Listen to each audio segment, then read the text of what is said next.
Deus pede a Moisés para retornar ao Egito a fim de libertar o seu povo da escravidão.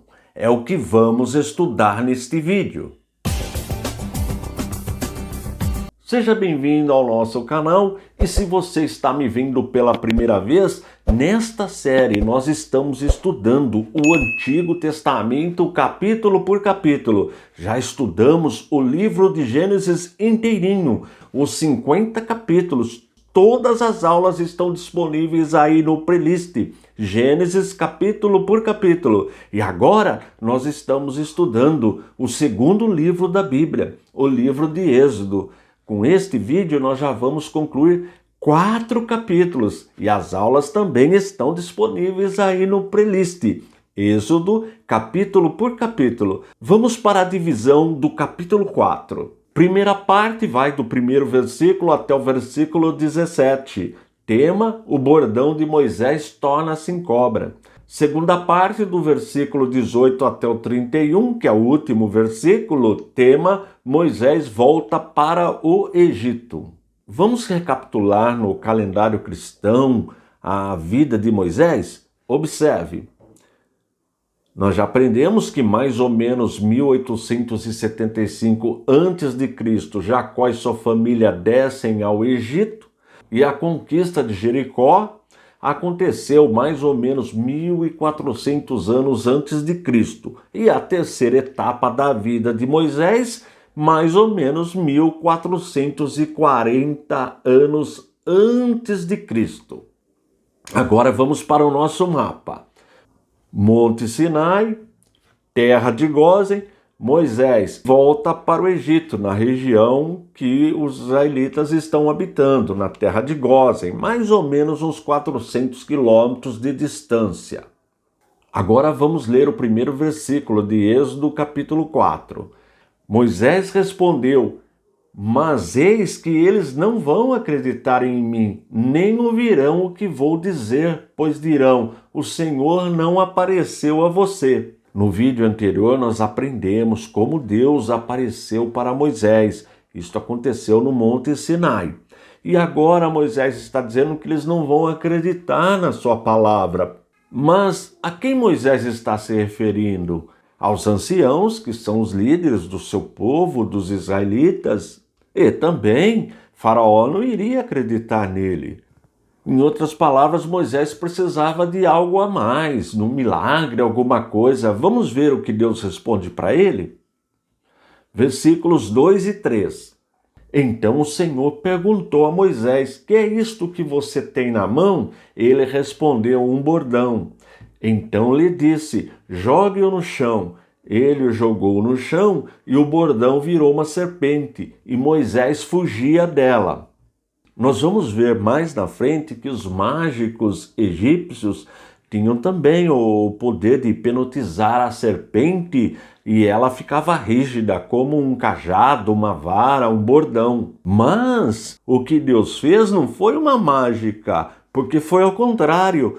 Quem virou uma serpente foi o bordão, e não uma serpente que foi hipnotizada, como faziam os mágicos no Egito. Agora observe os versículos 4 e 5. Mas o Senhor disse a Moisés: estende a mão e pegue-a pela cauda. Ele estendeu a mão, pegou-a pela cauda, e ela se transformou em bordão. Então o Senhor disse: isto é para que creiam que o Senhor, o Deus de seus pais, o Deus de Abraão, o Deus de Isaque, o Deus de Jacó, apareceu a você. Aí nós vemos o primeiro sinal que Deus deu para Moisés, para que eles acreditassem, mas tem mais sinais. Observe, versículos de 6 até o 10. E o Senhor continuou: põe agora a mão no peito. Ele o fez, e, tirando a mão do peito, eis que ela estava leprosa, branca como a neve. Então o Senhor disse: põe a mão no peito outra vez. E ele a pôs no peito novamente, e quando a tirou, eis que se havia tornado como o restante de sua carne. O Senhor continuou: se eles não acreditarem em você, nem atenderem à evidência do primeiro sinal, talvez acreditarão na evidência do segundo. Se eles ainda não acreditarem mediante esses dois sinais, nem ouvirem o que você disser, pegue um pouco de água do rio e derrame na terra seca, e a água que você pegou do rio se transformará em sangue sobre a terra. Agora Moisés já tem 3 sinais para que os anciãos acreditem que Deus apareceu para ele, e também Faraó. Mas observe a sequência. Versículo 10. Então Moisés disse ao Senhor: Ah, Senhor, eu nunca fui eloquente, nem no passado, nem depois que falaste a teu servo, pois sou pesado de boca e pesado de língua.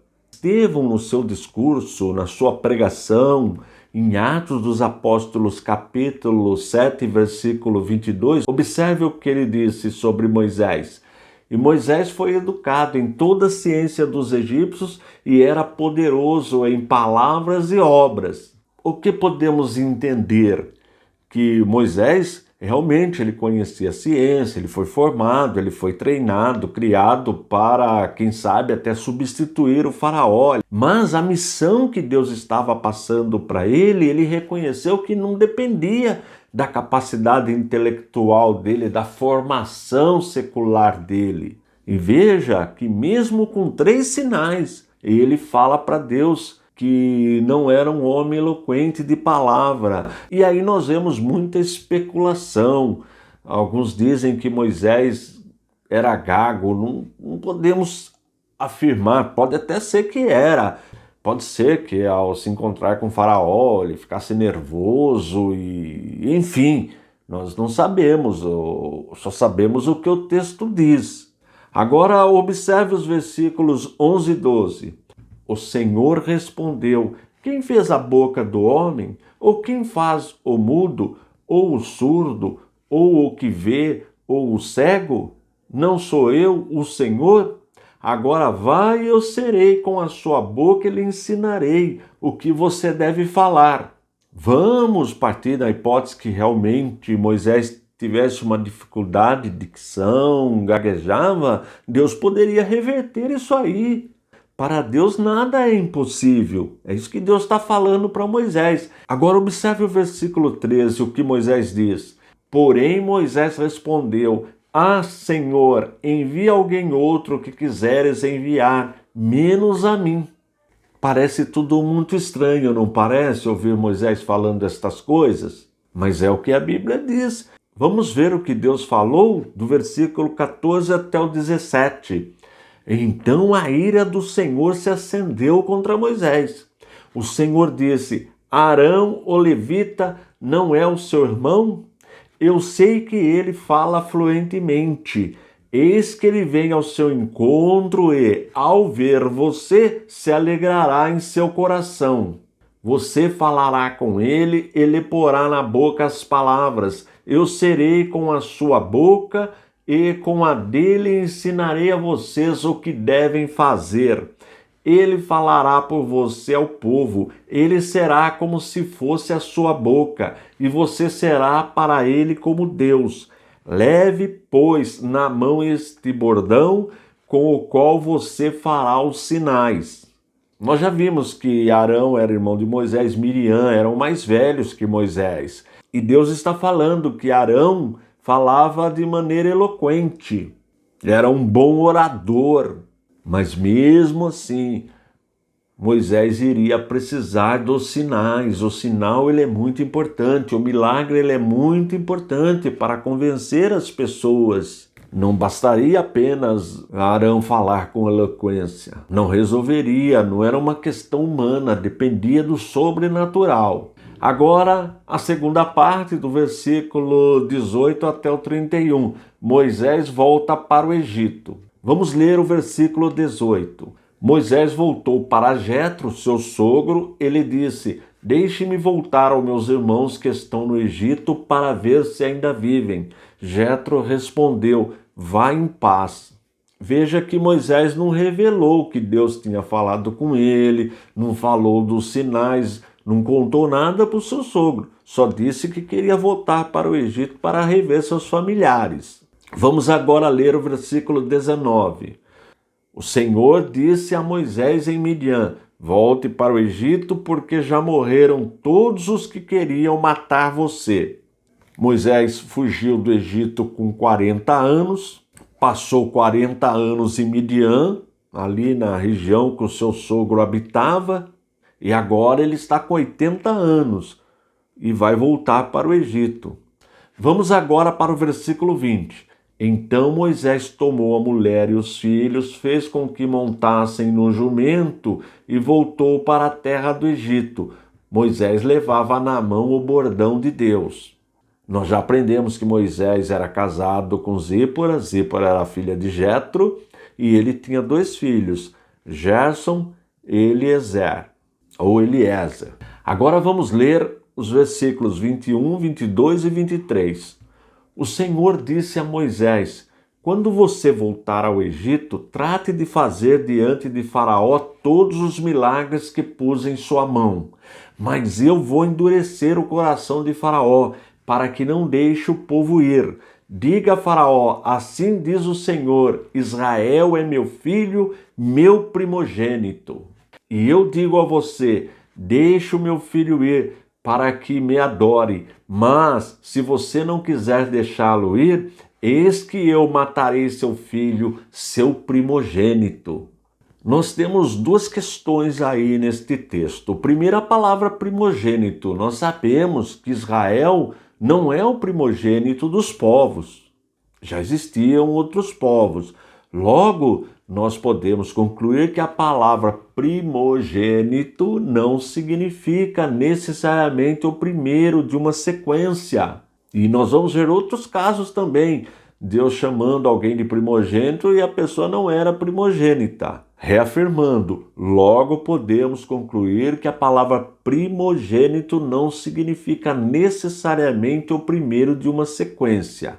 Isso é importante, mas na frente nós vamos aprender porque isso é importante. E uma outra questão que nós vimos aí é a questão da presciência de Deus, a questão da predestinação e a questão do livre-arbítrio.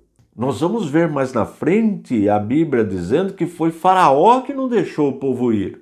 Mas nós lemos neste texto que foi Deus que endureceu o coração de Faraó.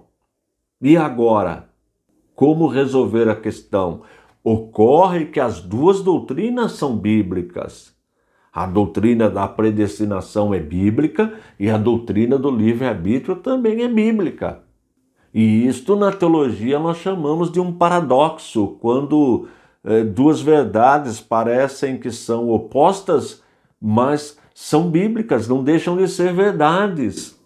E nesse caso, o nosso entendimento não consegue atingir, não consegue achar uma solução que satisfaça a nossa alma, o nosso aprendizado. Portanto, o melhor a fazer é concordar que as 2 doutrinas são bíblicas. Realmente, Deus endureceu o coração de Faraó, mas Faraó tinha liberdade para deixar o povo ir. Porque se ele não tivesse liberdade, ele não teria livre-arbítrio. E nós vamos ver mais na frente que foi ele que não quis deixar o povo ir. Então, repito, as 2 doutrinas são bíblicas. Eu me lembro quando eu fazia seminário, eu estudei uma obra do escritor chamado, que já está com o senhor Mário Pima. Ele falava que o teólogo que só pende de um lado é teólogo de um olho só. Ele chama de caolho. Por isso que a nossa instituição, o ICP, Instituto Cristão de Pesquisas, no nosso curso de teologia, nós ensinamos as 2 doutrinas, porque ambas são bíblicas. Vamos em frente. Versículos 24, 25 e 26. Então Moisés, no caminho, numa estalagem, o Senhor encontrou e quis matá-lo. Então Zípora pegou uma pedra afiada, cortou o prepúcio de seu filho e com ele tocou os pés de Moisés. Ele disse: sem dúvida você é para mim um marido de sangue. Assim o Senhor o deixou. Ela disse: marido de sangue por causa da circuncisão. Nós já aprendemos que a circuncisão foi uma aliança que Deus fez com Abraão. Circuncisão, para quem não sabe, é como a operação de fimose. É isto que é circuncisão. Vamos ver Gênesis 17, do versículo 10 até o 14. Esta é a aliança que vocês guardarão entre mim e vocês e a sua descendência. Todos do século masculino que estão no meio de vocês deverão ser circuncidados. Vocês devem circuncidar a carne do prepúcio, e isso servirá como sinal de aliança entre mim e vocês. O menino que tem 8 dias será circuncidado entre vocês. Todos do sexo masculino nas suas gerações devem ser circuncidados. Também o escravo nascido em casa e o comprado de qualquer estrangeiro que não for da sua linhagem deve ser circuncidado, o que nasceu em sua casa e o que você comprou com dinheiro. A minha aliança estará na carne de vocês e será aliança perpétua. O incircunciso que não tiver sido circuncidado na carne do prepúcio deve ser eliminado do meio do seu povo, pois quebrou a minha aliança. Nós não sabemos se Moisés era ou não era circuncidado, nós sabemos que Deus ficou irado, quis matá-lo, vemos que Zípora tomou aquela atitude e com certeza sangrou aquela cirurgia que ela fez com uma pedra afiada. É isto que o texto fala. Mas, mais lá na frente, nós vamos ver o sogro dele, Jetro, trazendo Zípora e seus filhos e entregando para Moisés. Por dedução, Zípora voltou para a casa do seu pai com os seus filhos, porque eles estavam indo. Mas depois nós vamos ver lá na frente que Jetro está trazendo Zípora e os 2 filhos para Moisés. É só uma dedução.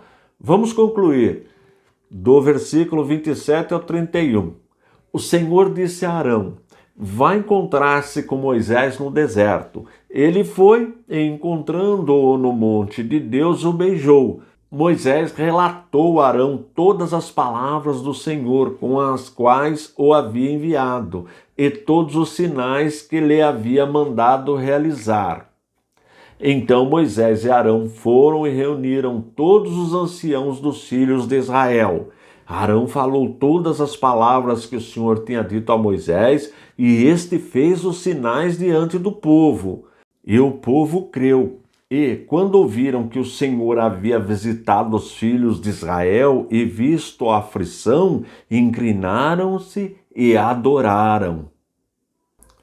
Com esta leitura nós concluímos o capítulo 4 do 2º livro da Bíblia, livro de Êxodo, escrito por Moisés. Agora eu aconselho você reler o capítulo inteirinho. Se ficar alguma dúvida, por favor, coloque aí no comentário, que eu terei o prazer de responder para você. E continue me ajudando. Copie o link que eu deixo aí na descrição.